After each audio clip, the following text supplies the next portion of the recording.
नमस्कार दोस्तों, आज के इस वीडियो में हम जानेंगे स्वामी विवेकानंद जी अपने योग साधना में अनुलोम विलोम का किस तरह से प्रयोग करते थे। महाअवतार बाबा जी अनुलोम विलोम का उपयोग कैसे करते थे और साउथ सुपरस्टार रजनीकांत का अनुलोम विलोम से क्या संबंध है। उससे पहले जानेंगे कि अनुलोम विलोम से और क्या क्या फायदे होते हैं उनके बारे में। तो चलिए जानते हैं। हार्ट की ब्लॉकेज या फिर दिल में कमजोरी है, ऐसी स्थिति में भी अनुलोम विलोम बेहद ही प्रभावशाली ढंग से काम करता है। अपने नियमित योग साधना के साथ अनुलोम विलोम प्राणायाम किया जाए तो कुछ ही महीनों में इसका सकारात्मक प्रभाव शरीर में दिखना शुरू हो जाता है। हाई बीपी और लो बीपी दोनों ही स्थिति में अनुलोम विलोम प्राणायाम बेहद ही प्रभावशाली ढंग से काम करता है। अगर आप अपने योगा शेड्यूल के साथ साथ अपने डाइट का भी ध्यान रखें और नियमित रूप से योग और प्राणायाम करते जाएं तो यकीन मानिए आप बड़ी आसानी से इन बीमारियों को नियंत्रित तो कर ही सकते हैं। साथ ही साथ अगर संकल्प के साथ किया जाए तो आप बड़ी ही आसानी से इन बीमारियों को जड़ से भी दूर कर पाएंगे। नियमित रूप से अनुलोम विलोम करने से हम अस्थमा, साइनस, श्वास संबंधी बीमारी, ब्रोंकाइटिस या फिर धूल मिट्टी से होने वाली एलर्जियों से जो परेशानियां होती हैं उनको भी हम अनुलोम विलोम के नियमित अभ्यास से बड़ी ही आसानी से दूर कर सकते हैं। जिन परिवारों में गठिया और अर्थराइटिस के रोग होते हैं उन्हें शुरुआती दिनों में ही योग और प्राणायाम को अपने शेड्यूल में जोड़ लेना चाहिए। जी हाँ, अगर शुरुआती दिनों से आप अनुलोम विलोम प्राणायाम को बहुत गहरे करना शुरू कर दें तो आप शुरुआती लक्षणों से ही इस बीमारी को दूर कर पाएंगे। वात, पित्त और कफ, अगर इन तीनों को आप बैलेंस रखना चाहते हैं तो भी अनुलोम विलोम प्राणायाम बेहद ही कारगर है। जिन लोगों को पाचन संबंधी बीमारी है उन्हें भी अनुलोम विलोम प्राणायाम को नियमित रूप से करना चाहिए, क्योंकि अनुलोम विलोम प्राणायाम करने से हम सांस लेते और छोड़ते हैं। जब हम सांस अंदर और बाहर छोड़ते हैं तब हमारा डायफ्राम फैलता है और सिकुड़ता है। परिणाम स्वरूप हमारा पाचन में सुधार होना शुरू हो जाता है। तो जो भी लोग पाचन संबंधी रोगों से परेशान हैं उन्हें भी अपने शेड्यूल में अनुलोम विलोम प्राणायाम को रखना चाहिए। अब हम जानते हैं अनुलोम विलोम का स्वामी विवेकानंद जी से क्या संबंध है।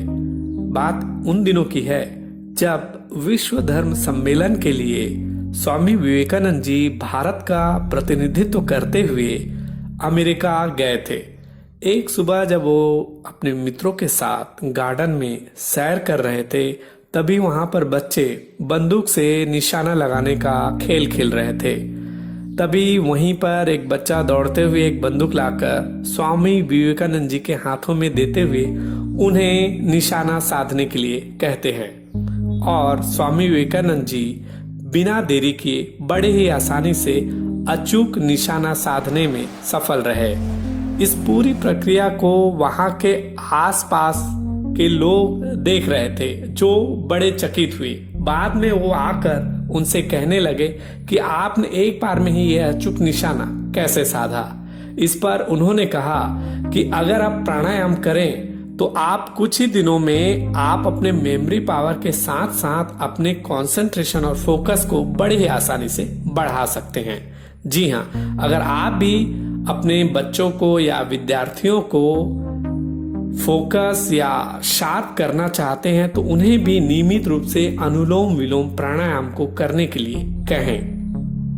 जब आप दक्षिण भारत में मंदिरों में दर्शन करने जाएं और अगर आप आरती के समय पहुंचते हैं तो आप पाएंगे कि वहां पर उपस्थित जो पंडित पुरोहित होते हैं वो मंत्र साधना से पहले अनुलोम विलोम प्राणायाम करते हैं। जी हाँ, उन्हें इस बात का पता है कि साधना से पहले मस्तिष्क का स्थिर होना, मन का शांत होना बेहद जरूरी है। इसलिए वे मंत्रोच्चारण से पहले अनुलोम विलोम की साधना करते हैं, जिससे कि वो अपने साधना को बड़ी ही आसानी से गहरे लेवल तक लेकर जाए। तो आप भी अपने नियमित रूप से जब घर में साधना करें तो साधना से पहले अनुलोम विलोम प्राणायाम से शुरू कर सकते हैं, जिससे आपकी साधना में गहराई बढ़ते ही चली जाएगी। अब हम जानते हैं महाअवतार बाबा जी का अनुलोम विलोम से क्या संबंध है?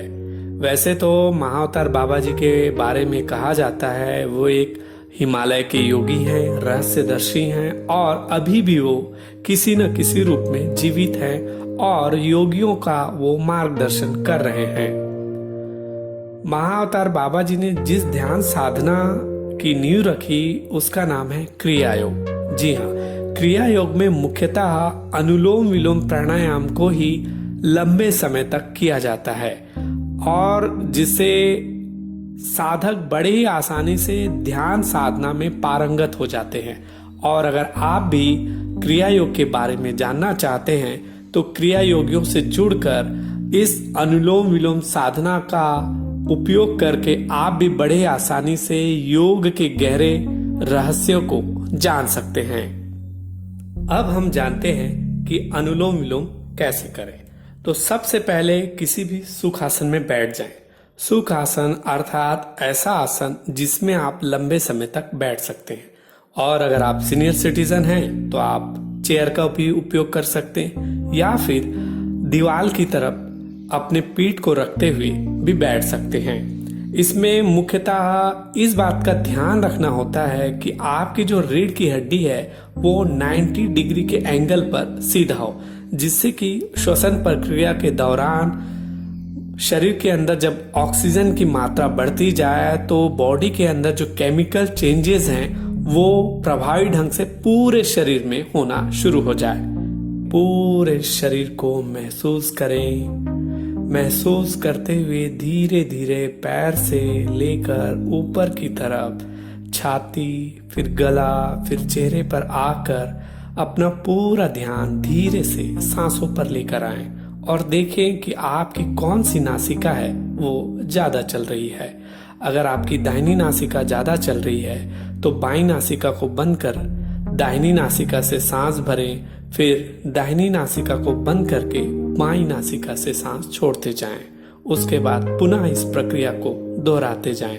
बाईं नासिका से सांस भरें और दाहिनी नासिका से छोड़ें, फिर दाहिनी नासिका से सांस भरें और बाईं नासिका से छोड़ें। इस प्रकार आप अनुलोम विलोम प्राणायाम को करते जाएं और शुरुआत में आप 5 मिनट करें, फिर धीरे धीरे इसको आधा घंटा 45 मिनट तक बढ़ाते जाएं और पाएंगे कि कुछ ही दिनों में आप बड़े शांत होने शुरू हो गए हैं और अंदर ही अंदर कुछ ऐसी स्थिति आ गई है जो आपको घेरे रहती है, अर्थात आप अंदर एकदम शांत होने लगे हैं और सकारात्मकता आपके जीवन में बढ़ गई है।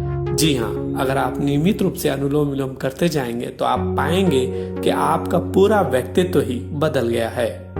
दूसरे वीडियो में हम जानेंगे साउथ सुपरस्टार रजनीकांत के बचपन के बारे में, उनकी आध्यात्मिक यात्रा के बारे में, उनकी हिमालय यात्रा के बारे में और किस तरह से वो अनुलोम विलोम से जुड़े हैं, इस बारे में हम विस्तार से जानेंगे। धन्यवाद।